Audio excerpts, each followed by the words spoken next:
You're listening to Turn the Page, a bookish podcast about all things fantasy, YA, LGBT and romance.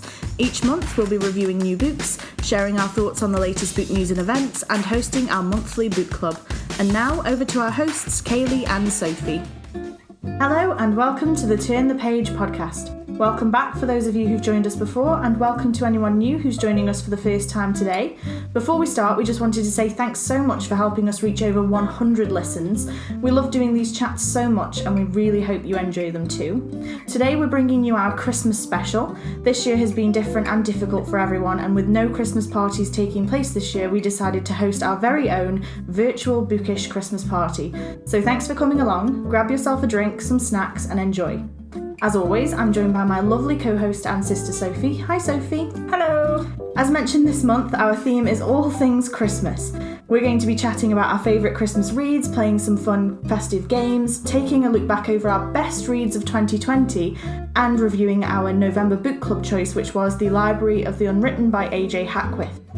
If we have time, we're also going to be chatting about the Book Riot Read Harder Challenge and a very special giveaway, so stay tuned for that. But first, I think we should talk a little bit about what we've been reading lately. Sophie, do you want to start us off? Yeah, sure. So I finally finished When Wishes Bleed. Yes.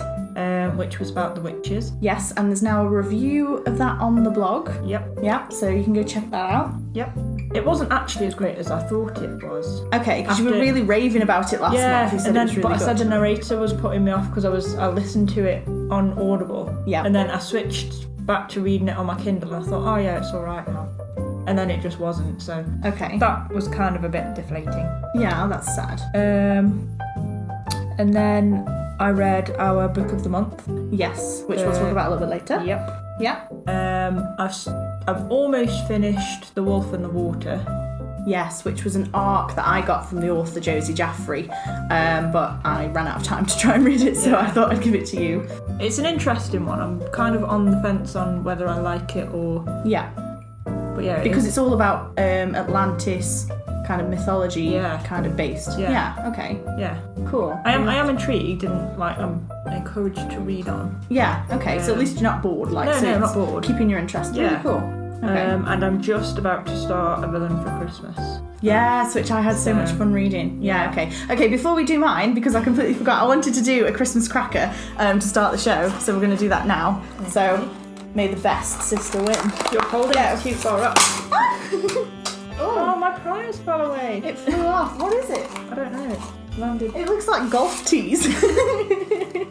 Oh, you have a hat now. I want a hat. Do we have a joke? Okay, we have a question. Okay. Merry Christmas question. Okay. What is the fastest thing in water? I don't know, but I can see the answer through the paper. The fastest thing in water, and it's a Christmas thing. Yes. Is it a joke or is it an actual question? I think it's a joke. It's definitely a joke. The fastest thing in water? Yeah. I don't know. Do you give up? Yeah, I'm rubbish at jokes. A motor pike. A what? A motor pike. Pike. Oh, right. Pike is a fish? Oh, wow. See, you should have asked me that, because... Yeah, you're the fisherman. Fisherwoman. Fisher lady. I'm a lady, I'll have you know. Fisher person. Female angler. Yeah, that's the one. Right, okay, now that we've done that. Yeah, so I've read a couple. I actually realised that I haven't really read any Christmas books. So I tried to cram in a couple. Because I don't know why. I don't normally read like specifically Christmas themed books.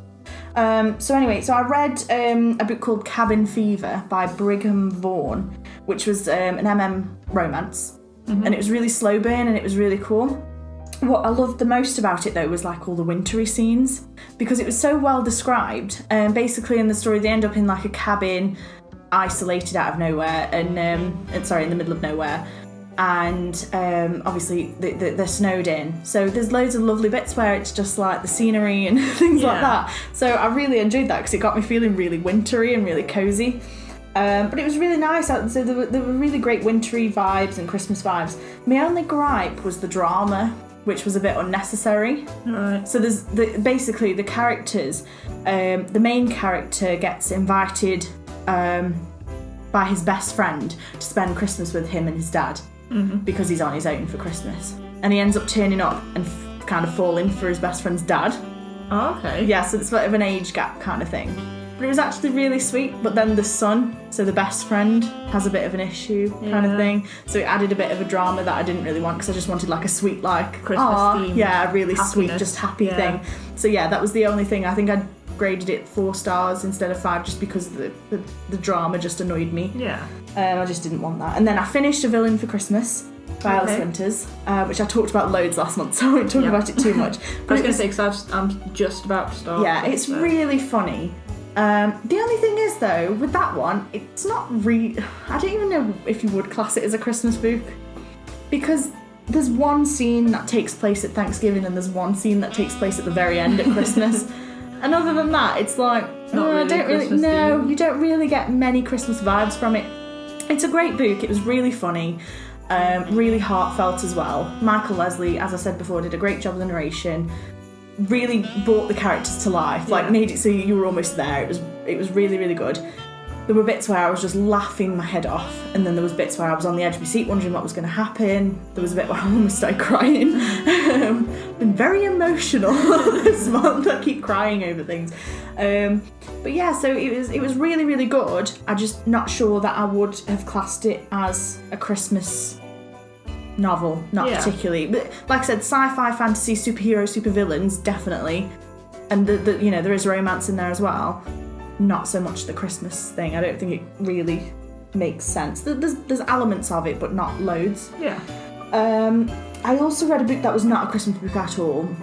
I had an arc from NetGalley of a book called Smashed by Andy Robb, which is a YA novel. I had so many mixed feelings about this book. Right. Basically, I started off reading it and I was like, oh, this narrator's really likeable. And sorry, I should probably say the reason I started reading it and I decided to request it was that it said the narrator was perfect for, sorry, I say narrator, the protagonist, sorry, you know what I mean. Yeah.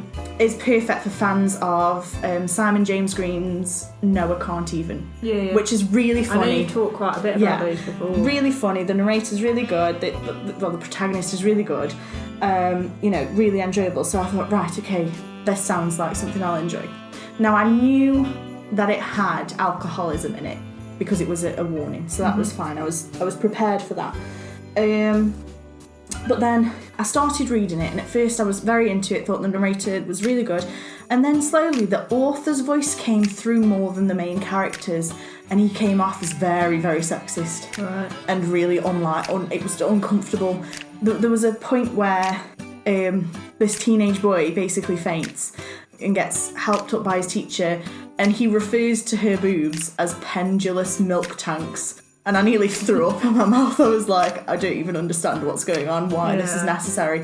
And there was quite a lot of bits where I was just like, ooh, this is a bit gross, a bit sexist. But then at the same time, there was something about the main character where I just couldn't stop reading. There was part of me, it was like split 50-50, a big part of me was like, stop reading this. You don't want to finish this, stop. Yeah. But then there was another part of me that was like, actually, this protagonist is really interesting. Keep reading, find out what happens. And so I did carry on. The book should come with a lot of trigger warnings. Yeah. There's a lot of really nasty content in there. So there's domestic violence and, manipulation of children. There's kidnapping in there. There's a lot of nasty stuff, child alcoholism, things like that. But it was still quite a powerful read, if that makes sense. Yeah. So it was still... I still feel like the main character went on a journey and did change and did develop for the better. I just feel like the author's a bit sexist and it really came through and it spoilt it quite a lot. That's a shame though, isn't it? Yeah, but then at the same time, to the author's credit, I suppose it was a compelling read. I could not, even though part of me wanted to, I could not put it down. Yeah.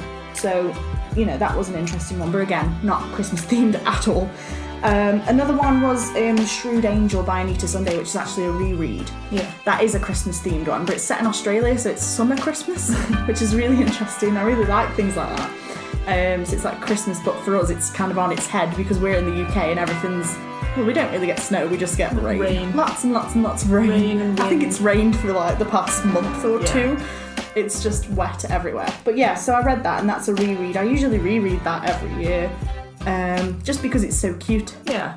So it's just really adorable and hilarious and so much fun because the two main characters just keep bantering and just sort of nagging at each other and stuff until they finally get together. It's just loads of fun. I think that's actually part of a Christmas collection, but I've only actually read that one story out of the collection, so I think it's a novella actually. I don't think it's a full novel. But surprisingly, even though I don't think it is a full novel, it's really well developed for a novella. It doesn't feel rushed. It does feel like it takes the right amount of time, because I know sometimes with smaller books you do feel like, they fell in love too fast, there's not enough content for them to... It's quite slow at the beginning and then everything's crammed into the last couple of pages, and it's just done. Yeah, I know exactly what you mean. And then I just started one, which is a brand new book that I just got called Paris by Starlight by Robert Dinsdale, and it's basically meant to be sort of a wintry kind of fairy tale for adults. Right. So I've literally only just started that. I've read the prologue and I've read chapter 1. And I'm really intrigued so far. So basically all I know at the minute is it starts with this little girl who's in a bedroom waiting for her dad to come and read her a bedtime story. And what he does is, he comes in, reads her a story, and when he goes, she goes to the window, which has all been like blacked out almost. And she sort of peels back the whatever's covering the window and says like, I'm not supposed to be doing this or whatever. She doesn't say it, it's just in the description. And she peels it back and she looks outside, and all over Paris are these flowers that are like illuminated at night. Okay. So it's like they're like moonflowers or whatever. And she opens the window and leans out, and you can see them all up the Eiffel Tower, and they're like illuminating the Eiffel Tower. And then it just ends there, and you don't really know what's happening. And it goes back then. So chapter 1 says, Paris not so long ago, and you're then with this woman who's a harpist who's looking for her father, and ends up coming across this girl who is lost and has to try and help her to find a way home. And that's the only place I'm at so far.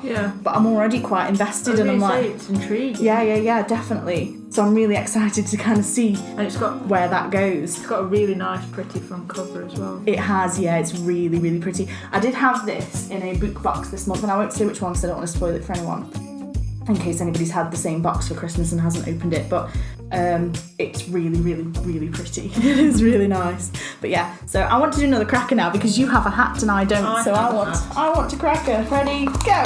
Yes, I won this time. Did you even find your toy or did you just leave it? No, I have left it. I'm going to go get it. Hang on. I have a luggage tag. Wow, for all the travelling I'm going to be doing in 2021. Yeah. I might just put that on my handbag just for when I go to the shops, so I feel like I'm actually going out and doing something. Okay, I have a yellow hat. Mine is green. This is green. Hang on, I have a joke. Okay. Why does a giraffe have such a long neck? I don't know why this is a Christmas joke at all. This has nothing to do with Christmas. It's not even a joke. Is it like just a general knowledge question? No, it's literally just stupid. Why does a giraffe have a very long neck? Such a long neck. It's not even a joke, it's just stupidity. Where did you get these crackers from? Wilkinson. They're premium. Okay. So that he can look over the fence. No, because its feet smell is literally the answer. Okay, never mind. Just so that you're all aware, do not buy Wilkinson premium crackers because they are not premium. No, you will get yourself a lovely plastic luggage tag, and some golf tees. Pins, golf tees. I don't play golf. Neither do I. And some really awful jokes. Although I have to say I'm quite happy with my hat. Mine's a bit big. Your head's bigger than mine. It's full of knowledge. I've read more books than you. That's why I can't find hats that fit. Okay, let's move on. Okay, so something fun. Right, lightning round. I want you to tell me your top 5 Christmas films. Go. The Grinch. Okay, 1. Lightning round, faster! I can't think what I'm under pressure. Home Alone 1, 2 and 3, Santa Claus. You can't say Home Alone 1, 2 and 3, the third one's rubbish. Okay, the third one is rubbish, I panicked. I meant to say the Santa Claus 1, 2 and 3, which I only found... No. Yeah. We watched those last week actually. I watched them all in a day. The third one is shocking. I liked it. Jack, the actor who plays Jack Frost, is actually really, really good. Or was it the second one I didn't like as much because it's got the weird plastic Santa in it? Yeah, that one. Yeah, I think I that's didn't the one like that one as much. Yeah. but I still liked it. Okay, all right. Hang on, so what did I choose? You said The Grinch. Which one? Which Grinch? The original with Jim Carrey. Okay, yeah. You said Home Alone 1 and 2. Yeah. And Santa Claus 1 and 2. Yeah. 1 and 3. 1 and 3. Okay. All right. So mine are Polar Express, The Holiday, Love Actually.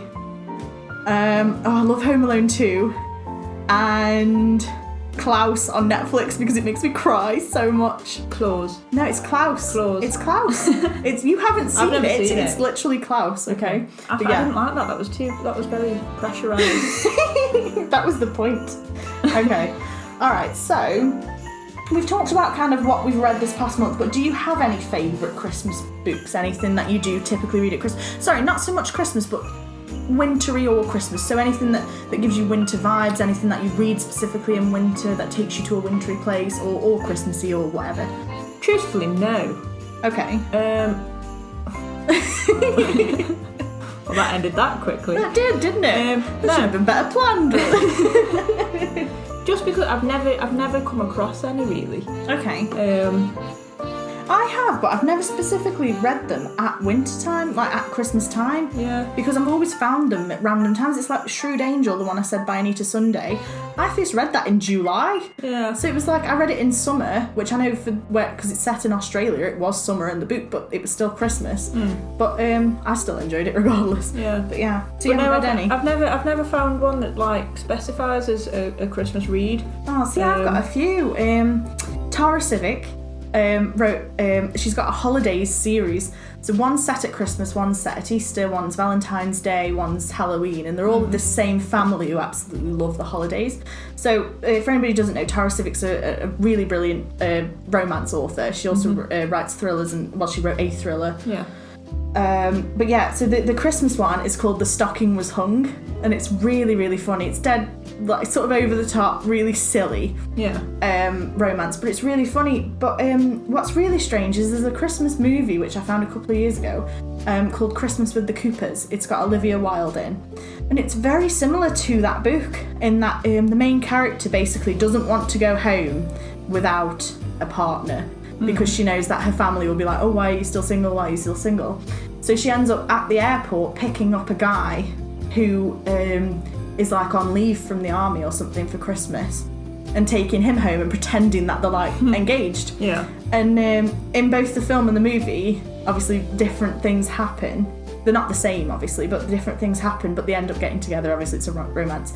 But the book is just so funny. Like her family are hilarious, and all this random stuff happens, and it's just really, really funny. Like I was reading it the first time I read it. I was reading it in the middle of the night, and I think I woke everybody up because I was laughing so loud. I was in hysterics. Really was just laughing at the top of my voice. I couldn't contain it after all. It was too funny. Another really nice romance one I like is Christmas from Hell by R.L. Mathewson. Now she does a Neighbours from Hell series, a romance series.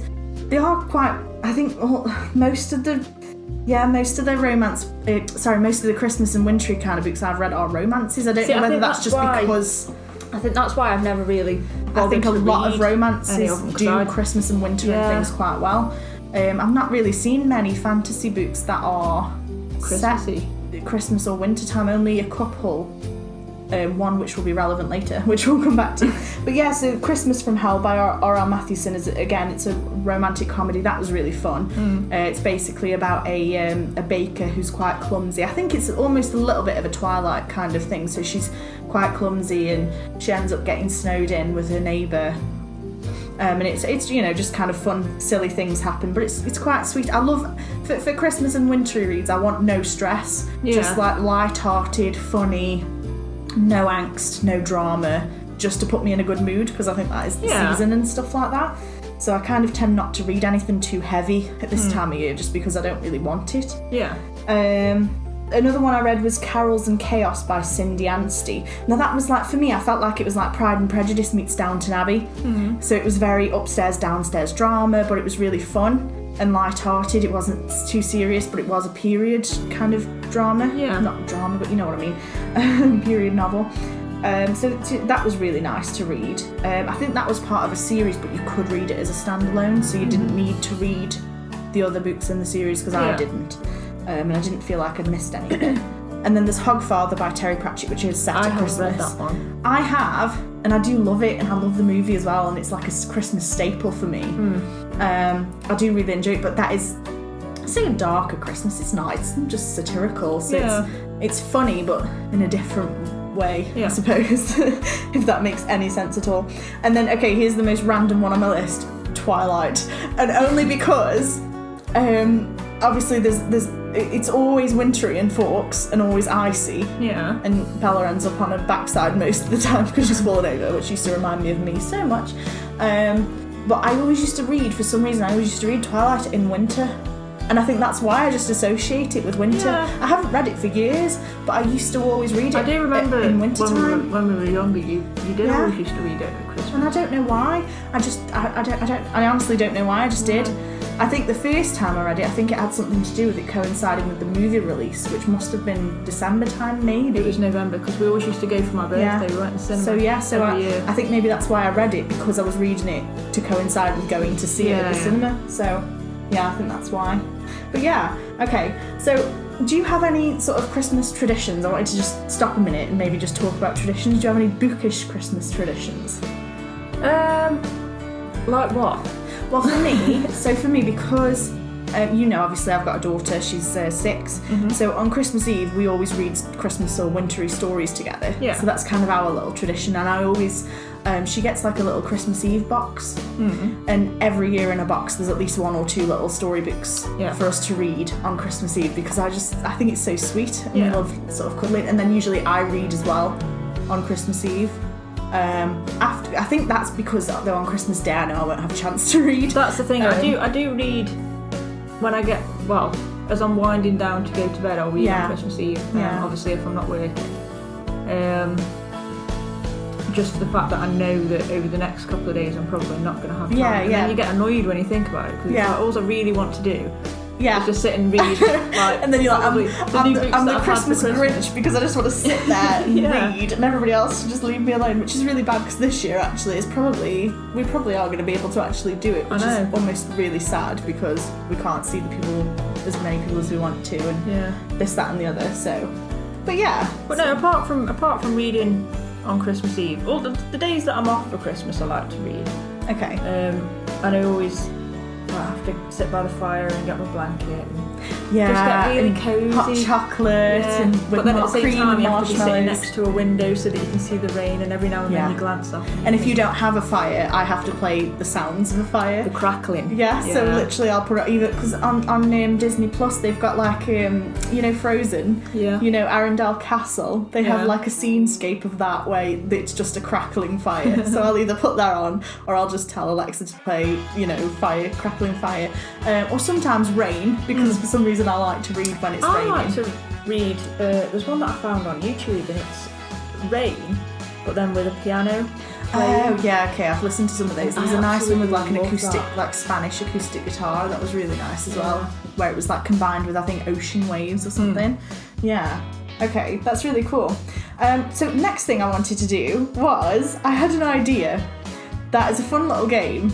We could take Christmas songs, but change the lyrics to make them bookish. Oh, God. So I actually love this game. So I cheated a little bit because I had time to think about this. That's what I mean. I did put it on the schedule. Last night at 11 o'clock. That's true. I did do it late. Okay, so one of mine was, I'm not going to sing because I'm really rubbish, but you know the Santa Baby song? Yeah. So it was Santa Baby, slip a novel under the tree, or 3. And I really want to sing it to give it the full effect. I know it is bad, but it's also good. Go on, you should sing it, because you're a better singer than me. I can't sing to save my life. Yeah, you used to be able to. Well, I've lost that talent since then. Okay, another one. Simply having a bookish Christmas time. This is like worse. I'm dreaming of a bookish Christmas. Or, so here it is, bookish Christmas. Everybody's here to read. Look to the chapters now. This book has just begun.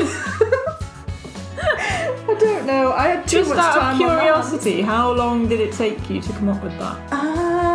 Possibly like an hour. I was sat there the other night like, oh, what game can we play on the podcast? And I was like, oh, what about Christmas lyrics for books? And I was sat there and I thought, oh, and I can't plan any because it's got to be on the spot and spontaneous. And I thought, what if actually neither of us can do any on the spot? So I came up with those. It took me ages. And what's really bad is the Santa Baby Slipper Novel Under the Tree or 3. I've been singing that instead of the original everywhere, and I've almost forgotten the original line because I've been singing it so much. Okay, I think it's time for another cracker. Okay. I'm not good with spontaneous things, just so that you know. Okay, we're almost halfway through the podcast, so cracker time. Ah! Oh, it didn't snap. It didn't snap. We were promised to snap. Don't do it too close to the microphone. Do you want to snap it? Okay. Hey. I don't even know if you'll be able to hear the sound it makes when this actually is live. Oh wow, what I've always wanted, a shoehorn. Plastic shoehorn. We're going to find out after that we've probably deafened every person that's listening to the podcast. Yeah, and I think with all this plastic we've probably destroyed the environment as well. So yeah. Not great. Okay, what would happen if pigs could fly? Now if you're vegan, stop listening. Just for a moment, because it might upset you a little. What would happen if pigs could fly? A lot of people would be proven wrong. No, the price of bacon would go up because they're flying. Okay, I have not had enough to drink for these jokes to be good. Almost as good as your. Yeah, my giraffe's feet. Yeah. Yeah, I think we need more alcohol for this. Lucky for me. Jokes to be funny. Yeah, it's lucky for you. Sophie is podcasting with beer. Okay, alright, so, so what about our best reads of 2020? So what are the best books that you've read in 2020? Ooh. Okay. Okay, for anybody who can't see, Sophie's currently scrolling through Goodreads to help her. My memory's so bad. Okay. And you dissed my notes last time. Okay, so my favourite read of 2020 would have to be The Extraordinaries. Yes, okay, cool. The Bone Houses. I really love that book. I still haven't read it. Is that the one with the goat? Yes. Okay, yeah. The goat is very important. Very important to the story. Yes. Yeah, there is a review of that on the blog as well, which actually is www.myenglishshelf.readly.com for anybody who hasn't visited yet. But yeah, you can find the review of that. Yeah. Hour of the Bees, I think that was fantastic. It was really good. And that was our first book club. Yeah. So it's really cool actually that the two of your choices were our book club reads. So you've got Hour of the Bees and The Extraordinaries. Yeah, that's really cool. Yeah, Hour of the Bees was fantastic. And if anybody's interested, you can go back and listen to, I think, the July episode? The very first episode. It wasn't. It was the second episode. Yeah, because we chose the book in the first one and didn't read it in the second. So it was the second episode, which I think was July. Episode 2. You can hear our chat about Hour of the Bees, which was really good. Another one, They Both Die at the End. Did you read that this year? Yes. I read quite a lot this year. Yeah, okay. You had a lot of lockdown. Well, you had a lot of time off, didn't you? Yeah. I did not. I didn't have any time off, which is really sad. The Oromia Chronicles 1, 2 and 3. I really enjoyed those. I haven't read those. The ones that I raved to you about. I talked about them quite a lot in the podcast. Yeah, I do remember you raving about them. I just haven't read them yet. Yeah, okay. Any more? And Good Omens. Yeah. It's the first time this year that I've actually read it. Okay, that's really good. I rewatched the TV show. I've watched it so much. Yeah. But yeah, I loved it. That's really good. I have a couple that stand out, but not too many actually. So, I think it is my favourite book of the year, and you know what I'm going to say. It was The House in the Cerulean Sea by TJ Klune. It was my favourite book of the year. It was so good. I can't recommend it enough. It was just perfect. I literally wouldn't change a single thing about it. And I think there's a new one coming out. I don't think it's a sequel. But the covers look very similar, and it's called Under the Whispering Door, and that's coming out next year, so I'm really excited to see whether that's a similar type of feel of book, if that makes sense. It was just such a nice, happy book, and it was just really, really good. there's almost no words for it. Do you know when a book's so good that you can't actually describe how good it was? Yeah. You just want to say to people, read it, and then you'll understand what I mean. You don't know what else to say, but it's really good. It's really good. Yeah, exactly. So read it, Sophie, and then you'll know how I feel. What else did I read? So Hour of the Bees, we've already said that was really, really good. I'm trying to think now. A Deadly Education by Naomi Novik. Yeah. I really enjoyed that. I really enjoyed sort of just the fantasy elements of it. I thought that was really good, and I really liked the main character as well. She was really, really feisty and really, really interesting. I'm trying to think now. I should have looked on Goodreads myself because I haven't actually made a list. See, and there was you mocking me. Oh, Heartbreak Boys by Simon James Green. That's a YA novel. That was brilliant. Really, really fun. I really, really enjoyed that. It was so good. It was just light-hearted adventure road trip kind of thing set in the UK. They even mentioned Stoke-on-Trent, which is where me and Sophie live, because they visit there. They accurately described it as a bit of a crap hole. Not much to see or do, but yeah, we make the most of it, don't we? Yeah, there's lots of bridges. Yeah, and potholes. Traffic. And only one bookshop, which is awesome. Yeah. Unless you can count W.H. Smith. I don't think you can count W.H. Smith. No. Really? I don't really think it's much of a bookshop.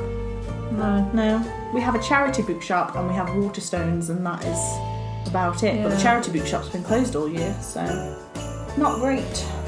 But yeah, okay, so I think that was it for mine, I think.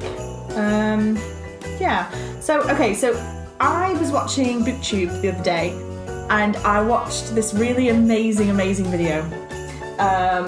And it was Mina Reads, if anyone wants to go and have a watch of the video, because it was great. And it was the blindfolded book cover challenge. So, unbeknownst to Sophie, I have here a scarf that we're going to use to blindfold Sophie. Is that my scarf? I don't know. Where's it from? I don't know. Right, so we're going to blindfold Sophie. Hang on. We're going to, for the third time, we're going to blindfold Sophie. And I'm going to describe to Sophie some covers of books that I have taken from her bookshelves. You're pulling my hair. Sorry. And Sophie has got to try and guess what the book is from my description of the cover. So I thought this was a fun podcast game to play, because at home because you can't see the books either, you can play along and see if you can guess. So Sophie, can you see anything?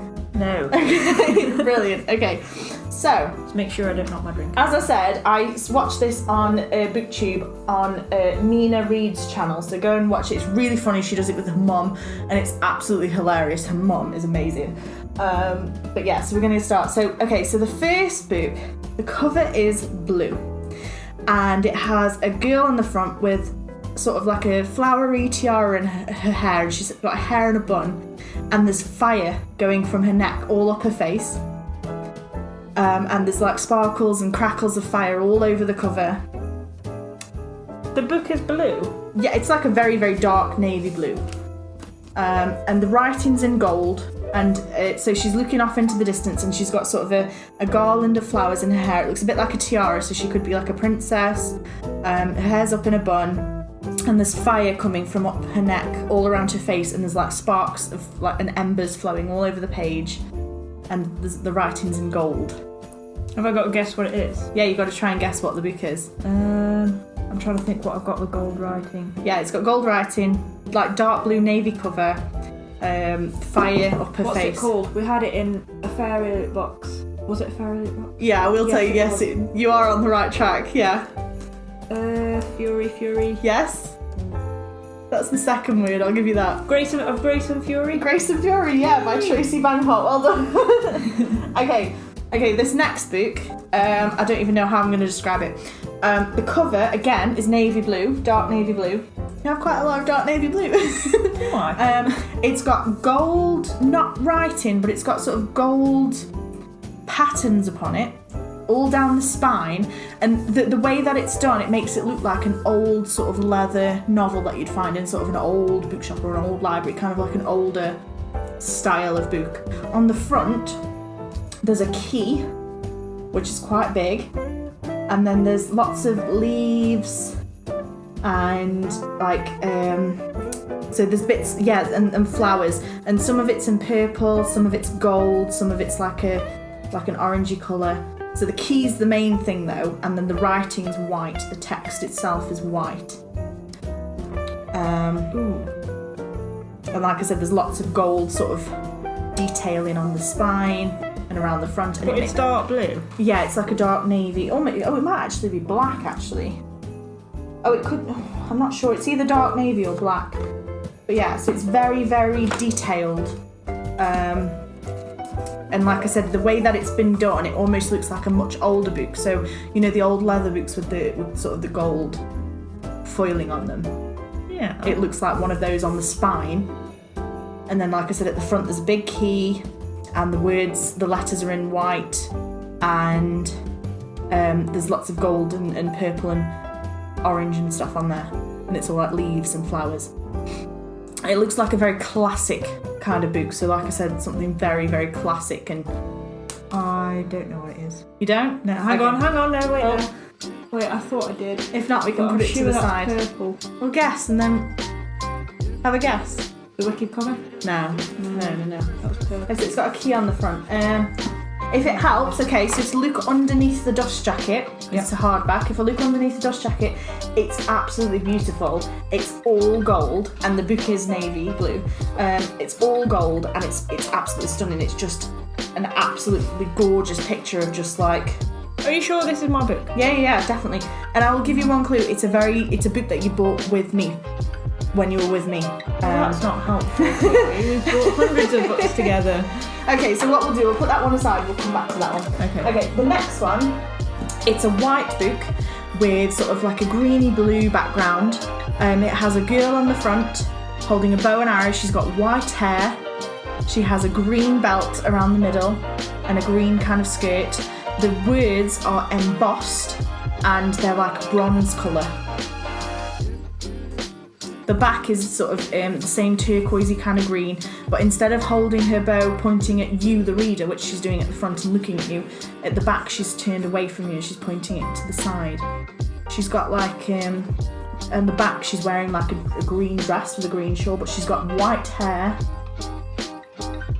And she's, like I said, she's holding a bow. At the front she looks like she's dressed like a warrior, so she's got like armour-plated skirt on. Children of Blood and Virtue? No. So she's got an armour-plated skirt on with like green sash underneath, a green sash for a belt, and she's got armour on her shoulders, she's got armoured gloves on, she looks like a warrior, she's pointing the bow and arrow at you, she's kind of staring at you with a bit of a feisty pose, and she's got white hair. Oh, and then, hang on, what colour is it? Green. Oh. What colour's what? The hair?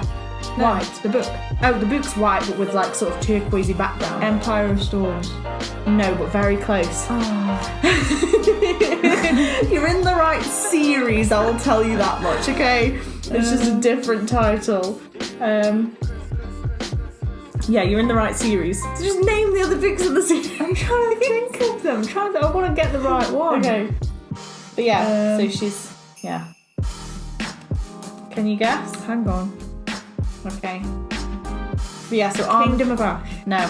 So armour-plated. Queen of Nothing. No. You're in the wrong series there. What? That's the wrong series. The Queen of Nothing? Yeah. Oh yeah, it is. I don't even have that series. Queen of Shadows. Well, that's the right series, but the wrong book. It's the one before that, if that's helpful. I don't even know if I'm supposed to be telling you this, but I don't remember what order they are. Hurry up. The Assassin's Blade. No! No. Crown of Midnight. No. Is this just going to be a game of waiting until you said all of them? I'm trying to think which one it is. It's not Tower of Dawns, that's blue. No. What's after Crown of Midnight? Empire of Storms. No. That's further down the line. Yeah. You're literally missing the one that it is. I can't think what it is. Okay. Let me give you a little bit of clue. Behind her feet, it looks almost a bit like fire, which is a kind of clue. I know what it looks like. I just can't think of the word. Fire though, it looks like fire. Yeah, fire. The specific word. Fire. I'm sure I said the fire one. No, you haven't. Yeah, exactly, that's why you haven't said it. Okay, should we leave that one? Fire ember thing. No. No. Okay, we'll leave that one, move on. Okay, so the next book, again, this book instead is black with red tabs on the spine. So red at the bottom, red at the top on the spine. The text is in bronze, very much like the last book, but the character's hair, again, is white on the front cover. She's also got feathers and beads in her hair. She's got sort of gold paint, gold design over her face, around her eye. On the back, there's like a sort of a symbol at the top. So I don't even know how to describe it. There's like, I don't know, just like what I'd say like a magical symbol at the back on the top. Like I said, the front, so it's just the character. She's looking at you. Well, she's sort of not looking at you, but she's staring out from the book. What colour's the book? The book is black. And she's got white hair. She's got white hair. Children of Virtue and Vengeance. Yes, okay, Yay. so you got that one. Okay, one more. This, again, navy blue. There's a trend here. So we've got navy blue. I didn't realise I had so many blue ones. The front is all the writing's in gold and all of the pictures are in gold. On the back, there's a creature that looks a bit like a phoenix and it's just on its own in the middle of the back. On the front, the title is in the middle, and one clue, the S of the title looks almost like a phoenix or something like that, a griffin, which is the S in the title. At the bottom, there's also different characters, so there's like a three-headed kind of snake on either side at the bottom, a little mole-like creature. Fantastic Beasts. Yes, Fantastic Beasts and Where to Find Them. Okay, quickly, let's go back. So, have you yet thought about the one with where she's got white hair, she's got a bow and arrow, she's staring at the cover, it's like a turquoisey green. I'm trying to think what the names were. There's only one that I'm missing. I know there is only one that you're missing. Tick tock, tick tock, tick tock. Okay. Oh, Heir of Shadows. Oh, so close. Heir of Empire. No. Heir of Storm. No. Heir of the Kingdom. No. I can't think what it's called. I said there is fire. Heir of Fire. Heir of Fire. We got there in the Yes, end. by Okay. Sarah J. Pastor. Yeah, Yes. okay, we got there in the end. Okay, I and got it. the last one was the other one that you didn't recognise, which a key on the front, white writing. It's again a navy blue or black book. It looks quite old-fashioned because it's got sort of gold foiling down the side, down the spine. Yep. Looks like an old leather book that you'd find. And the front, it's just really intricate. There's lots of leaves and flowers, and it's in like a goldeny, purple, orangey colour. I can't remember having this type of book. The only old-fashioned one that I can remember having is The Wicked Comet. No, it's not that. Shall we give up? And you want to? So out of 5, you got 4 right. Have I read it?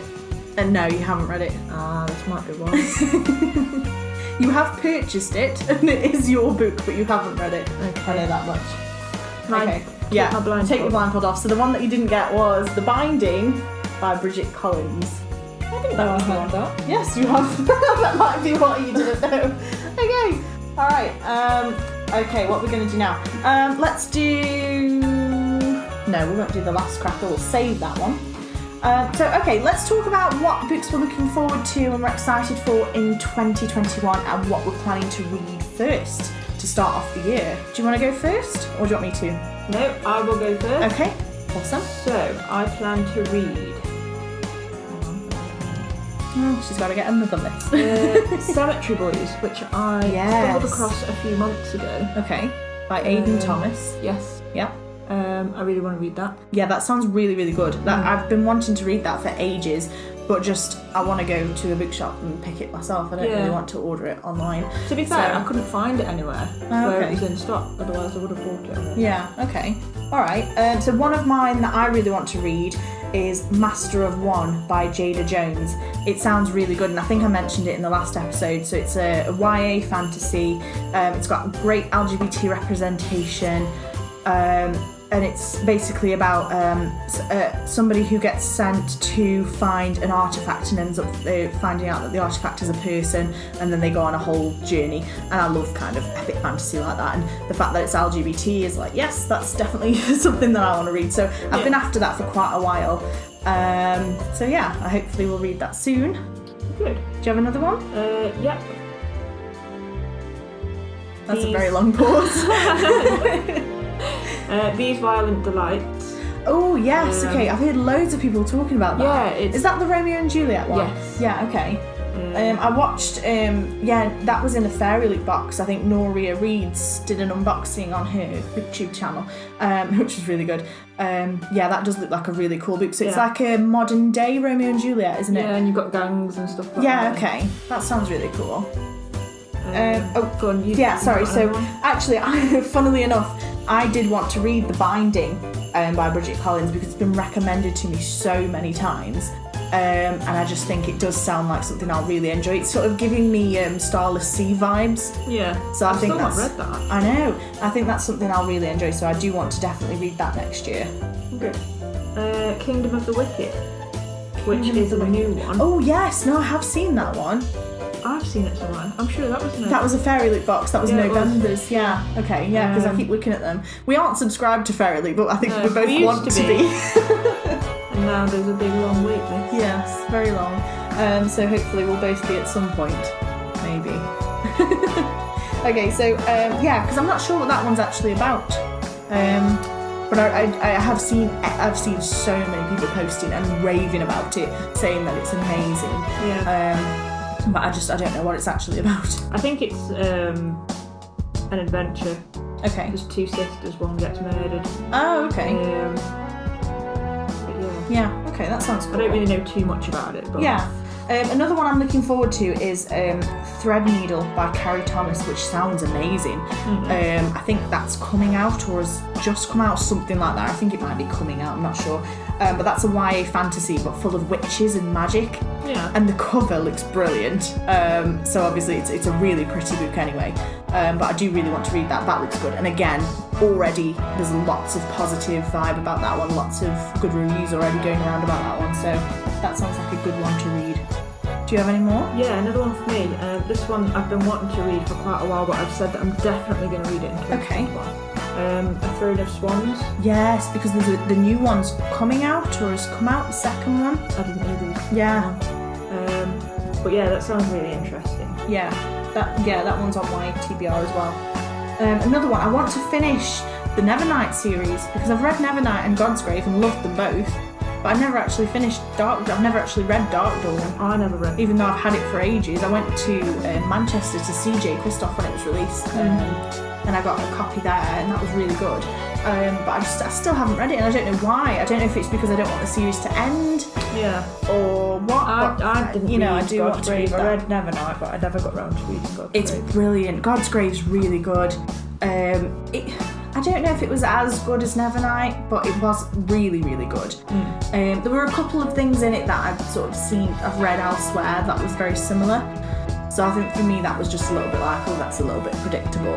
Yeah. But then at the same time there were a lot of shocks and sort of moments where you're like, oh, what's happened there?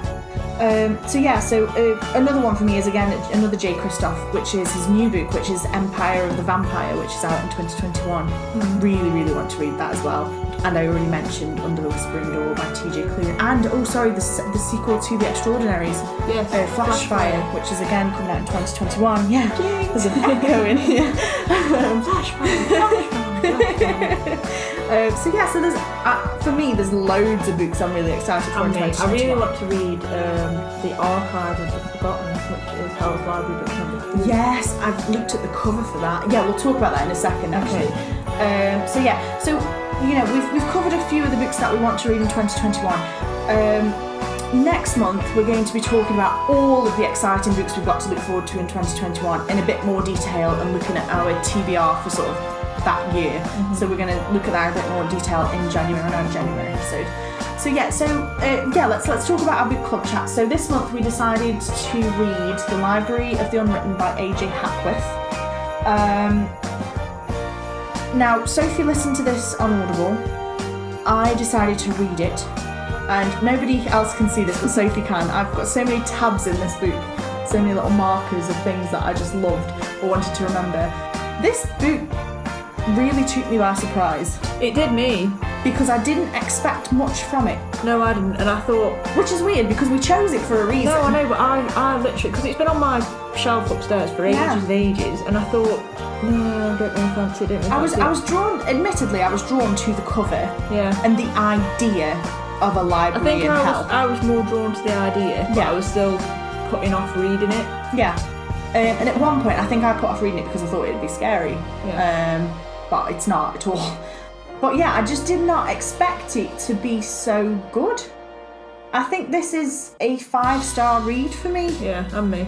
Or a 4.5 star, but I think it is a 5. It really blew me away. Yeah. Which I suppose Hour of the Bees did as well. We've been quite lucky with some of our book club choices. I think there was only one, really. Yes, the book that shall not be named. Okay. But yeah, so basically we started off with Claire, who is the librarian in the Unwritten Library, and straight away I got this sort of badass Mary Poppins vibe from her. She loves to wear skirts with tons of pockets, so like imagine Hagrid's coat but as a skirt. And she, you start off where she's basically chasing down a character that's escaped from a book, and she has to stab them to get them back in the book, and straight away you're like, oh, okay, didn't expect that. So she's really, really badass. She's really cool. You also meet Brevity, she was my favourite. Yeah, Brevity's really, really funny and really, really sweet. She has some of the best parts in the book as well, doesn't she? And she's like got like she's got so many layers though to her character as well, because at first you think, oh, she's just there to be funny and she's just this. Well, actually, that's why she comes across a little bit ditzy, like too shy and timid, but she really develops. But one thing is, every single character for me, every single one, started off where you expected them to be something or to be one way, and then they completely surprised you. Now, I've had that happen in books before where it's happened with one character or a couple of characters, not every single character. They all took me by surprise. They were all great characters. They all really made me feel a lot of things. At one point in this book, I started burst into tears. I text you as I got to the point. I was like, why didn't you warn me? I'm absolutely crying my eyes out. It was so good. It was good. It really was good. And I can't... But the thing is with the sequel, I'm equal parts excited for it and also nervous, because I think the first book ended in a place where it could have just been left. And I don't know where it's going to go. Yeah, exactly. Your own imagination at the end could have just continued the story, and you could have been like, this is what I think would have happened. But now that there's a sequel, and I haven't read the synopsis for the sequel, I don't know what it's about I haven't. all. I literally... Goodreads, it popped up on Goodreads that it was the Howl's Library book 2, and I literally just pressed want to read it. I've done exactly the same thing. Yeah, so I don't know what the sequel's gonna contain, but it just, everything about it just blew me away. The settings, the library itself was so magical, I just wanted to instantly be there. And then the characters travel to different realms. So at one point they go to Valhalla. Now that was so cool. I absolutely loved that scene. It was brilliant. They're back and forth to different places in Earth, or on Earth, sorry. But I also got a really strong Good Omens vibe from it as well. I did as well. So it was like sort of badass Mary Poppins meets Good Omens for me, is what is very much the feeling I got from it.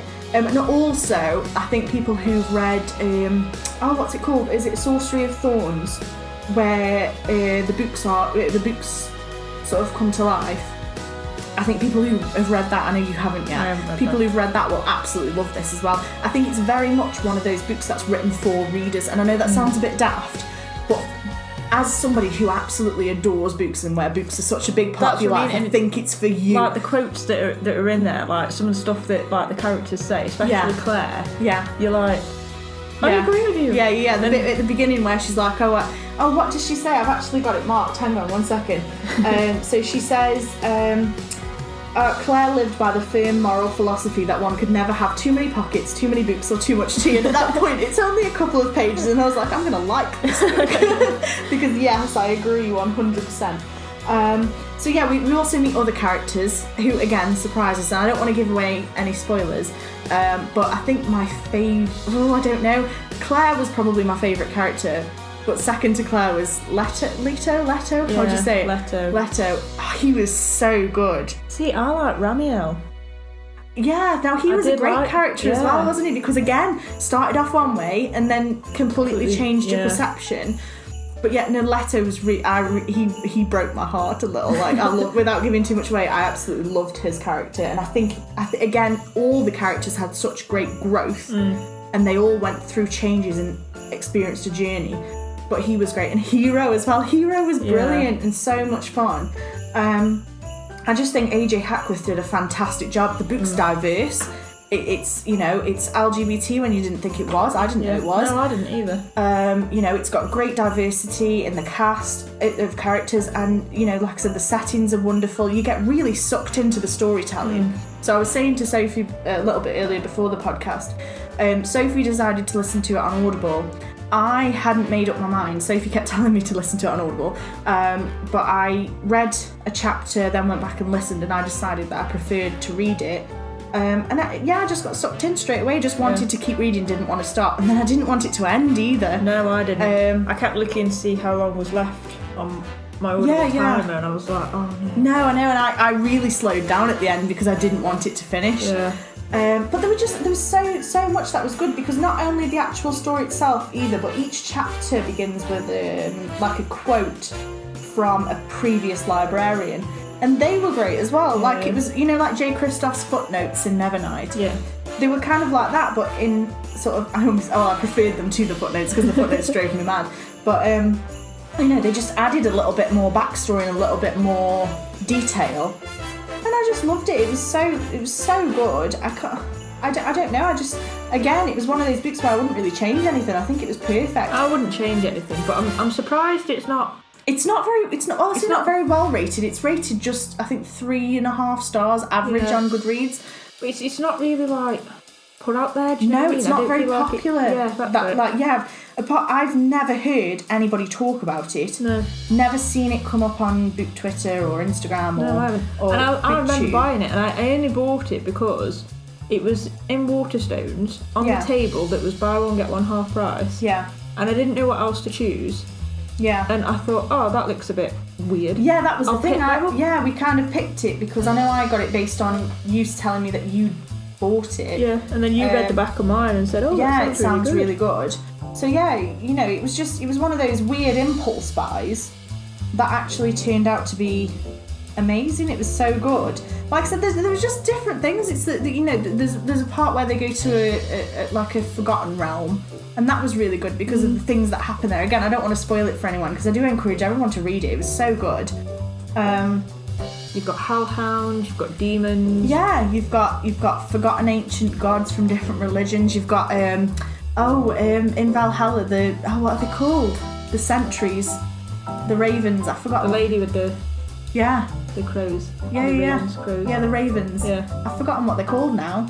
But yeah, it was really cool. And like the way that Valhalla was described and the way, like I said, the library was described and the way that different things operated, there was the arcane wing in the library as well. That was really cool.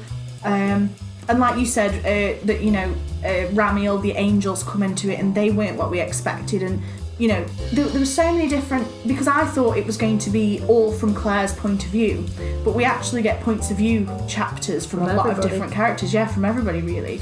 And I think that added so much depth to the book. Yeah. It made the pacing really fast as well. Because you'd read a bit and it'd end on a cliffhanger with one character and then the next chapter was a different character, the chapter after that was a different one, and then you'd be like, well, what's happened with the character that we left on the cliffhanger, but then also what's happening with these new two characters? And so but not in a confusing way, because it all fueled the story and the plot, and it all fit together really nicely as well. Yeah I just think it was really, really good, and I'm really, really happy to end the year with that selection. I think it was really good. Yeah, no, I am. And like you said, I'm really excited to read the sequel, but I'm just conscious that we're running slightly out of time. But we will be doing our book club chat on Twitter. On Friday? No, we won't be on Friday because that's Christmas Day. Okay, not this Friday, guys. No, it'll be Tuesday actually. We changed it to Tuesday the 29th of December, which will be 7 p.m. UK time. Mm-hmm. So you just use hashtag TTP Book Chat and you can join us on Twitter. We'll be talking about it. We'll have loads of questions about the book, what you'd liked, what you didn't like. So feel free to join in if you've read it. If you haven't read it, we do sometimes have some spoilers in the book chat, so possibly not the best place for you. But yeah, it's great. And then if you miss the book chat, we always put it on the blog in sort of a post, kind of feed post afterwards, so you can catch up then. But yeah, it was a really, really great choice. Really, really happy with it. Can't wait for the second one. Even though, again, like I said, I'm a bit iffy, like a bit dubious. I don't want where the second one to spoil the story No. of the first one. Yeah. Yeah, they were really good characters, really good storytelling. Overall, definitely a fantastic read. Okay, so next I just wanted to talk quickly. I mentioned at the beginning, thank you very much to everyone who's helped us to get over 100 listens of the podcast. It might not sound like a lot, but to me and Sophie, we didn't actually anticipate anybody listening. We do this podcast for fun because we love books and we wanted a way to chat to each other about books during the lockdown, and it's kind of carried on from there. We're on episode 5 now. 5 or 6? I don't even know. But yeah, you know, we absolutely love doing these, and we're really, really grateful to everybody for listening. We don't make any money from this. It's not monetized, not at this moment in time anyway. We just do it for fun. It's a hobby. You know, we have a great time doing it, but we just wanted to say thank you for over 100 listens. So we are doing a giveaway. We will be giving away a book or books of your choice up to £20 in value. It's international to anywhere that Book Depository ships to. So if you want to just check first to make sure that Book Depository ships to your country, then yeah, you can enter. You can enter today on the podcast on the blog. If you go to myendlessshelf.weebly.com, you will find the podcast blog, and the giveaway is there and details of how to enter. For a bonus entry, don't forget to keep listening and let us know what book we've chosen for our next book club selection. If you tell us that, that's a bonus entry point. And yeah, I think we'll run that for a couple of weeks, and then we'll choose a winner, and that winner will get to choose whatever books they want up to £20 in value. Yeah, okay, we've kind of run out of time, so we're not going to be talking about the Book Riot Challenge today. Again, I think that'll probably be better served for January, when we talk about the books that we want to read that are coming out in January and our 2021 TBR. Yeah. So we'll leave that till then. So that's what we're going to be talking about next month. So I think that's everything. So yeah, don't forget to come along on Tuesday the 29th of December on Twitter at 7 p.m. UK time for our book club chat. That's hashtag TTP book chat, and that's for the Library of the Unwritten. And yeah, so happy holidays and happy new year. I hope... Oh no, yes, sorry Sophie. Sophie just pointed to my list and was like, oh, you haven't said what book we're reading. You've told everybody to wait for the book that we're reading so that they get a bonus point and you're leaving. Okay. Sorry. Right, the book that we decided to choose for our January selection is... we wanted a wintry read, and again, we said we couldn't really find much fantasy, but we did. We found The Bear and the Nightingale by Catherine Arden, which is a wintry Russian fairy tale. Yes. A winter Russian fairy tale. So it's been out for quite a while. I think there's 3 books in the trilogy, possibly. I'm not sure. I haven't come across it before. It's only you sent it me the other day. Yeah, I have. I think there's 3 books in the trilogy, but I haven't read it. I've always wanted to. So yeah, The Bear and the Nightingale by Catherine Arden is our next book club selection. So yeah, use that as that's the bonus question point if you want that to enter the giveaway. But yeah, so as I said, thank you very much for listening. I hope everybody has a wonderful Christmas, Hanukkah, whatever you celebrate. Happy holidays and Happy New Year. Bye bye.